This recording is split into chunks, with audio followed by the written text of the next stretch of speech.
안녕하세요. DJ쑥쑥입니다. 오늘 지금 스페인 첫날이에요. 저 오늘 30km 걷기로 했는데 20km 걸었거든요. 너무 힘들어요. 걷지 않고 자전거만 탔더니 걷는 게 이제 굉장히 힘들어요. 그런데 오늘 저희 쉬는 장소에서 두 분의 에너제틱한 레이디들을 봤어요. 캐나다에서 오신 엘리자베스하고 그다음에 캐서린인데 지금 엄청나게 에너지 갖고 계신 분인데 60대예요. 자, 인터뷰 시작하겠습니다. Hi, Catherine and Elizabeth. Nice to meet you. Hello, nice to meet you too. Who are you, by the way? I am Catherine from Canada. And I'm Elizabeth from Canada as well. You guys are friends already? Yep, we've been friends for quite a few years. Okay, so this is your first one or maybe multiple one you did already? Camino? I've done the Camino Frances twice, and the Camino Portuguese once, and the Chemin du Puy in France once.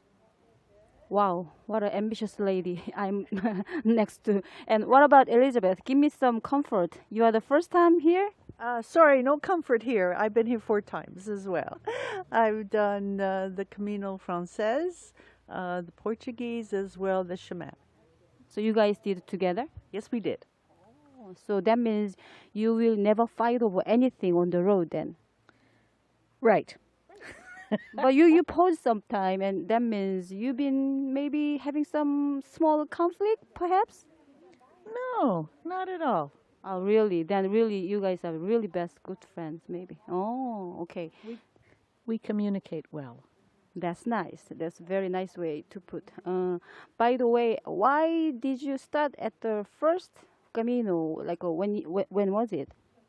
It was 2009, and I came over with 3 other friends, and we didn't do it as a pilgrimage really. We did it as an adventure. Yeah, we just wanted to do something together, and it would have to involve walking because we love to walk, and so we came, and we got more than we anticipated. So first time that could be very enjoyable and memorable. That's why maybe you keep coming back. Memorable for sure, mostly enjoyable, but you can't have everything. Sometimes there are hard times, and sometimes, most of the time, it's enjoyable. That's why we keep coming back.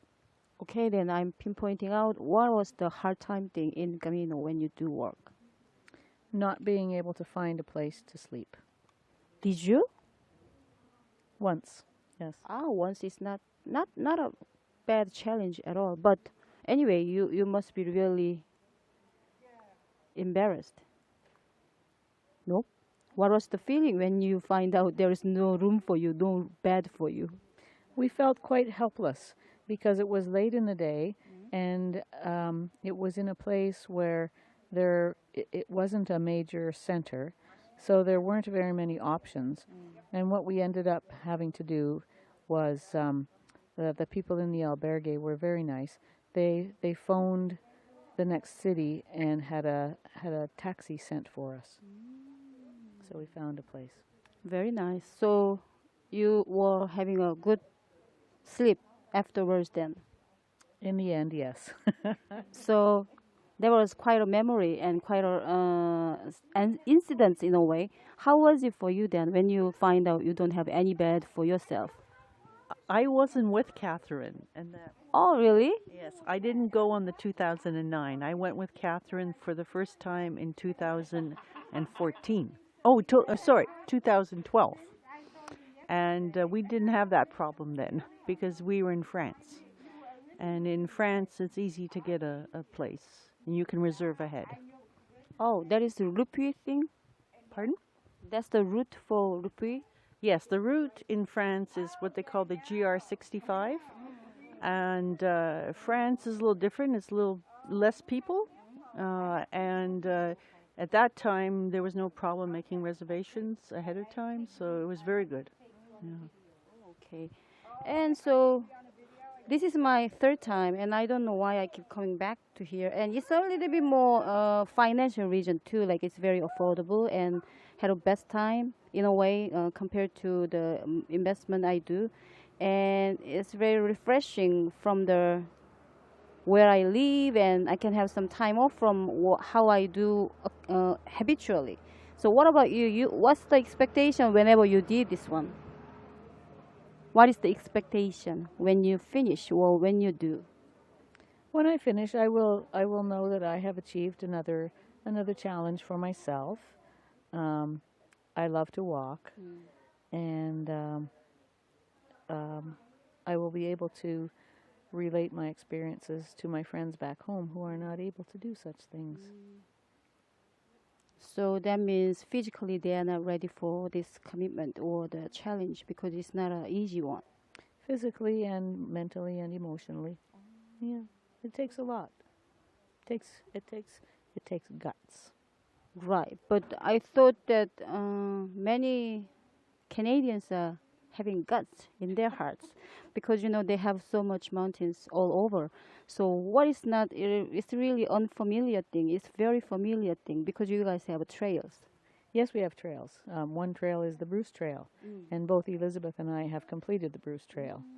And in most parts, it's very challenging. Yeah. So even though nature is like that is there in Canada, some people they are really afraid to challenge to climb up to mountains in Canada. Is it that so? Yes, actually, not everybody would like this type of experience, even though we have the nature and the mountains, we have the trails. So it's not homogeneous that way, right? Bruce Trail, I'm very familiar with it because 5 years ago we had an international trail conference in Jeonju, one of the islands in Korea, and we were inviting the administration person from Canada, and actually she was my under my care. So I forgot her name, but I was looking for that trail name, and you got that Bruce Trail. I remember, and so 25 countries, the representing people came over. Cinquentere and some Spanish trail manager came over. So we did like a 5 days international conference. But afterwards, it's not having it anymore because I don't think they found things in common much because they have their own style. So anyway, so do you have any advice for future pilgrims if they are hesitant to come over here? They say that the Camino always gives you what you need, and all you have to do is lower your expectations of what you need in life. And if you do that, you always get what you need. Because here, you get up in the morning, you find some place to eat breakfast, you walk, you enjoy the people, you find a place to eat lunch, you talk to more people and you enjoy them, you find a place to sleep, and it's a very simple lifestyle. And sometimes it's difficult to let go of the lifestyle we have back home. But if you can do that, and it's really not that difficult, you would have a wonderful experience here.